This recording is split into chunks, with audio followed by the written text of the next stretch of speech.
that Eric hooked into the picture thing at 3. And thinking back, he probably could have done it at 2. I think it's the best thing, because I really think we prevented a lot of behavior problems with Eric, because when he was 3, we noticed he was starting to get very anxious. I couldn't leave the room without him getting anxious and crying or making sounds that I knew he was getting uptight that I was leaving. He'd cling to my leg. I mean, he would just hang on to me. He was just so terrified of what was going to happen next. It brought me more aware of visual cues that Eric was picking up from his environment. It was amazing, because I didn't even realize that when I put my purse on my shoulder or started looking around the house for my keys, that he was getting anxious because he thought I was leaving, or we were going somewhere. It was the best thing I think that happened to Eric, because I really think that it brought to him a world of communication. I don't think he would have gotten as far as he has today without it. Communication is a common problem in children who have autism and related disabilities. They often have difficulty understanding spoken communication from others. Because of this, they have problems knowing what is or isn't happening during their day and why changes occur in their routine. They may have difficulty switching from one activity to the next and understanding why they cannot do something they want to do at a particular time. For a child with disabilities, even the simplest directions can come and go too quickly for them to process and understand. A visual support can really help them understand the message. Many children with disabilities have strong visual skills, and these strengths can be capitalized on with visual supports. Visual communication tools such as objects, photographs, picture symbols, daily schedules, and choice boards can provide the support necessary to greatly improve a child's understanding and ability to communicate, helping children be more active, independent, and successful participants in their lives. Eric was about 2.5, 3. I think he was 3.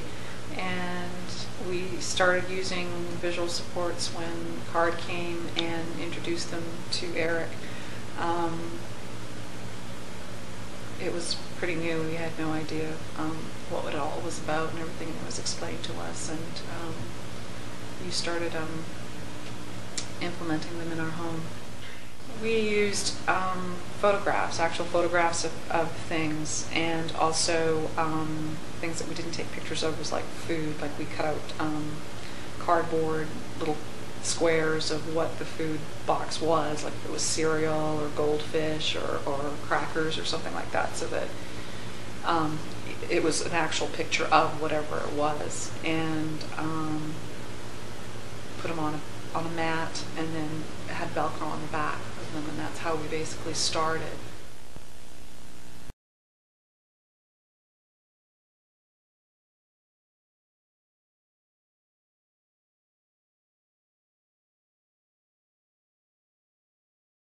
Choices for foods or activities. They can be used to create a schedule or help complete a task involving lots of steps.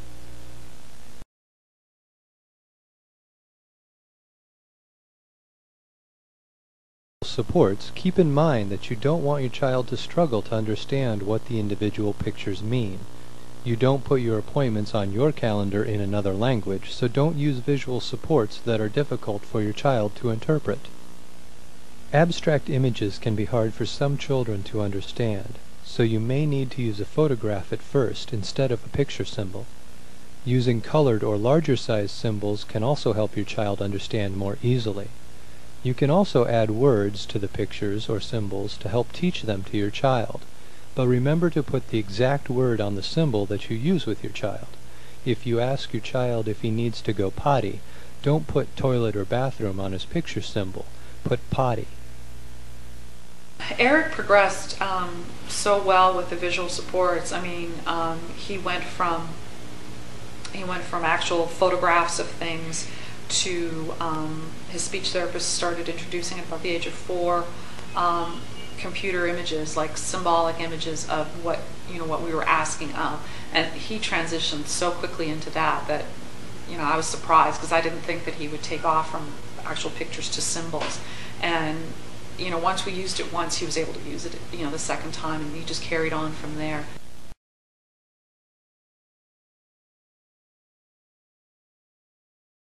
No matter what type of visual support you use, make certain that it is easily identifiable to your child. Make sure that a photograph focuses on one and only one thing. Don't take a picture of an entire desk if the object you need is the computer. Make sure things aren't blurry, too dark, or hidden by the reflection of the flash. Also beware of possible shadows caused by bubbles in the laminating paper you might use.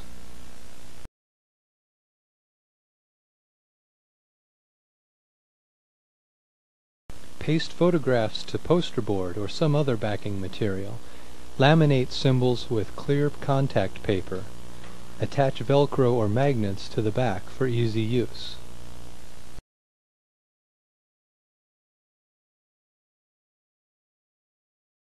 Food choices on the refrigerator. Pick a good central location in the house for a daily schedule, maybe on a wall in the kitchen or living room.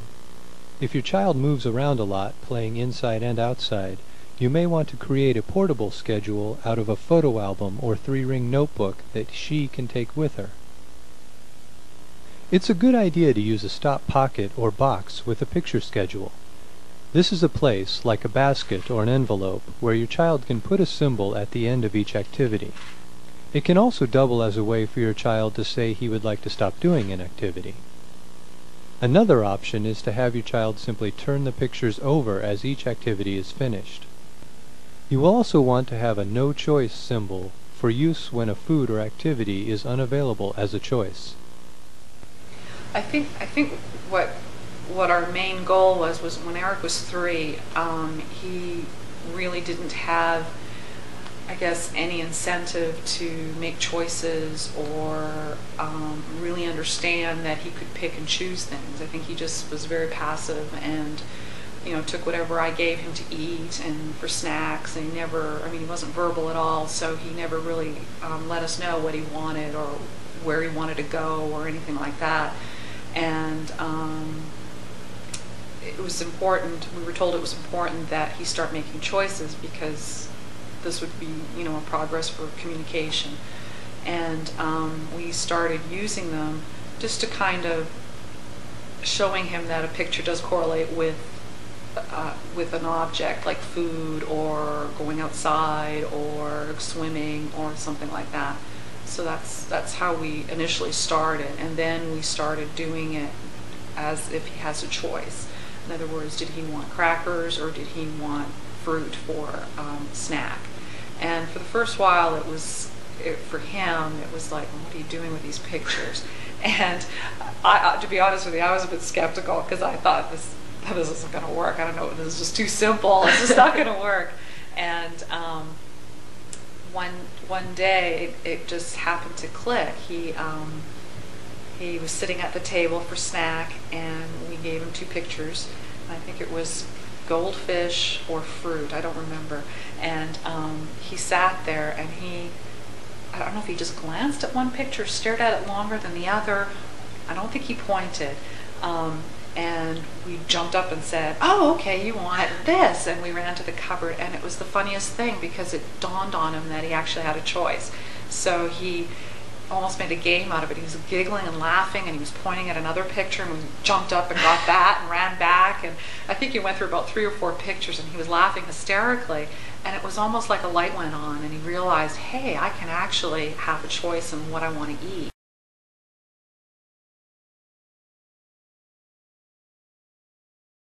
They can come in all sorts of sizes and formats, depending on the kind and number of choices. You could keep a choice board right on your refrigerator door for snack time. It can tell your child the various food or drink choices available to him. This helps your child learn how to communicate by requests using picture symbols and is a good way to provide immediate reinforcement. When starting out, it is best to limit the choices to just a time.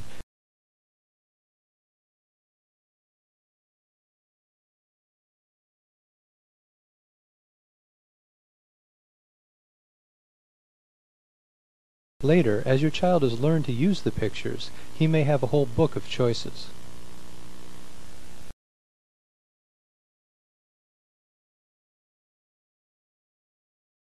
For example, granting his request for an extra bath when he brings you the symbol will help him understand that he can communicate with the visual supports. Well, that was the most amazing thing because when he was 3, he didn't speak words at all. I mean, he never used communication.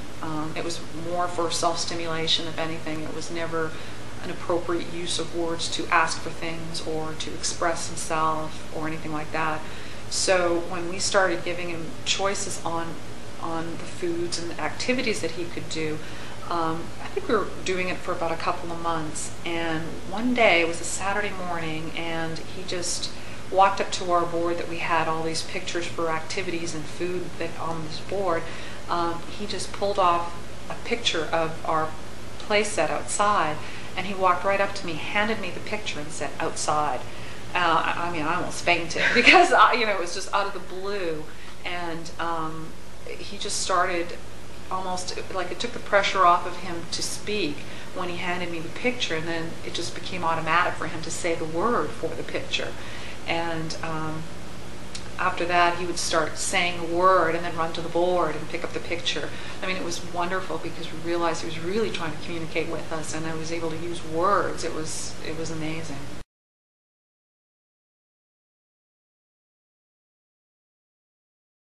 Once again, keep it simple.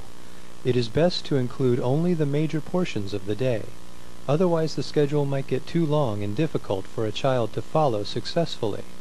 This type of clear, simple support provided ahead of time can help a child predict what is going to happen in the future.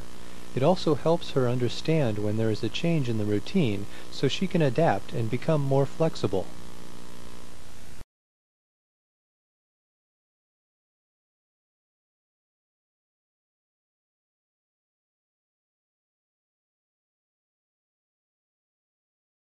The schedule should be used to preview what is going to happen throughout your child's day and referred back to during each transition. In order for the schedule to be useful, it is important to have some way of indicating that an activity has ended. This can be done by either turning the picture over or placing it in a stop or finished pocket. If your child wanders away from an activity, you can also use the schedule to guide the child back. When you first begin using the schedule, you probably need to perform the steps yourself.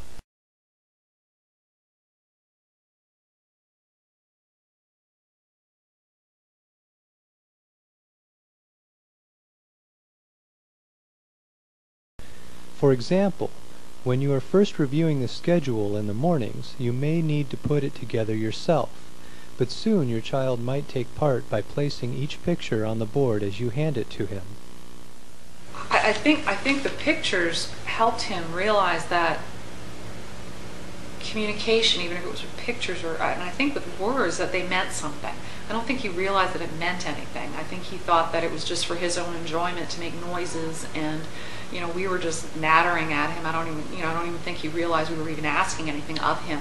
And the pictures just seemed to bring it together that not only can we tell him, but he can tell us. And I think that was the biggest milestone in his communication skills.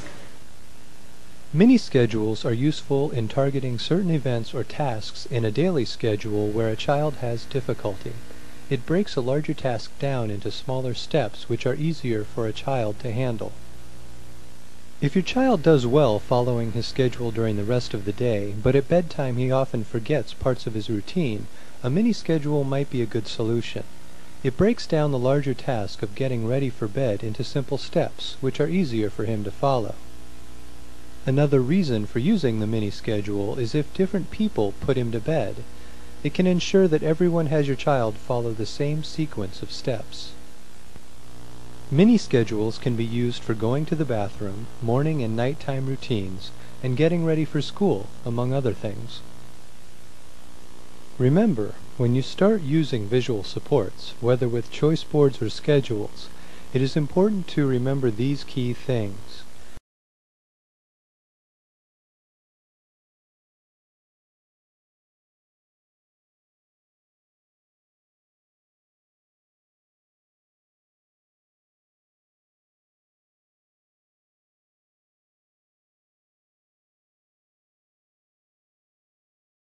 You know, I did initially think that. I thought that, you know, that it would inhibit his speech because it's just so much easier to pull a picture off a board than to actually form words and, you know, try to communicate with us verbally. And that never was the case. If anything, it enhanced his word vocabulary. I mean, he was more interested, you know, after a couple of months, he started opening books and pointing at things and looking at me to tell him what it was. And, you know, we just started broadening the picture board that he had for choices and activities and things, and his vocabulary just increased more and more. So I didn't find that at first it inhibited anything. And I think it's made him a happier boy. I think he's far more productive in his day because he feels that we're communicating with him and back, and his sense of security is so much more than it was when he was younger.